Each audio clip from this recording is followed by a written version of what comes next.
Hello बच्चों, आज मैं आपको अंकुर हिंदी पाठमाला कक्षा 5 का तब याद तुम्हारी आती है कविता का पार्ट 2 बताऊंगी। तो पहला पार्ट जो था उसमें मैंने आपको ये पूरी कविता भी बताई थी और उसके पहले पार्ट का अर्थ भी बताया था।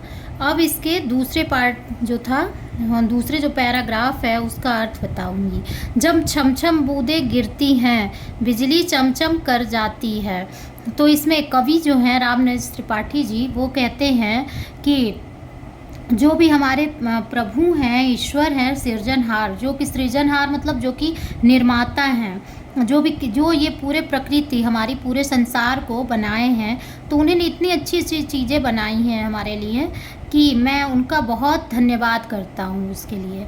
तो जब छम छम बूंदें गिरती हैं, तो जब वर्षा की जो बूंदें होती हैं, बारिश की बूंदें पृथ्वी पर, हमारी धरती पर जब छम छम करके गिरती हैं और बिजली चमचम कर जाती है, और बिजली क्या होती है, वो चमकती रहती है मैदानों में, वन बागों में। मैदान यानी कि जो हमारी धरती है, खाली ज़मीन होती है, वन बागों में, बगीचे में जब हरियाली लहराती है, तो उसमें क्या है, जब जो बगीचे हैं जब बिल्कुल हरे भरे हो जाते हैं, बारिश की बूंदें पड़ती हैं तो, और उसके बाद क्या होता है कि जब बारिश होती है तो ठंडी ठंडी हवा बहती है, तो वो क्या करती है, वो वातावरण को बहुत ही अच्छा कर देती है और आनंदित कर देती है, जिससे कि हमें बहुत ज़्यादा आनंद की अनुभूति होती है। तो इसके लिए कवि कहते हैं कि हे जग के सृजनहार प्रभु, तब याद तुम्हारी आती है। तो उस समय क्या होता है कि जिस प्रभु ने इसको बनाया है, तो उनकी याद उस समय आ जाती है।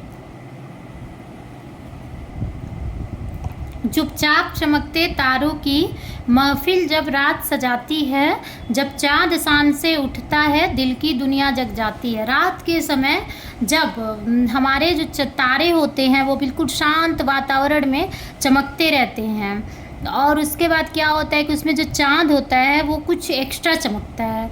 तो क्या है, ये जो वातावरण होता है बहुत ही अच्छा लगता है, बिल्कुल शांत वातावरण है, उसमें तारे भी चमक रहे हैं और चाँद भी चमक रहे हैं, तो बिल्कुल ये महफिल से किसी कम नहीं लगता है। और कुछ पता नहीं, लेकिन ज़रूर वह संदेशा कुछ लाती हैं। ये हमें तो कुछ पता नहीं है कि वो क्या, इस तरह का वातावरण क्या है, लेकिन वो संदेशा बहुत कुछ दे जाती हैं, इस तरह का वातावरण। तो उस समय ये जो है मनमोहक वातावरण देख के हम जो भी ईश्वर हैं या सृजनहार हैं, प्रभु हैं, उनको धन्यवाद देते हैं, और उस समय उनकी बहुत ज़्यादा याद भी आती है।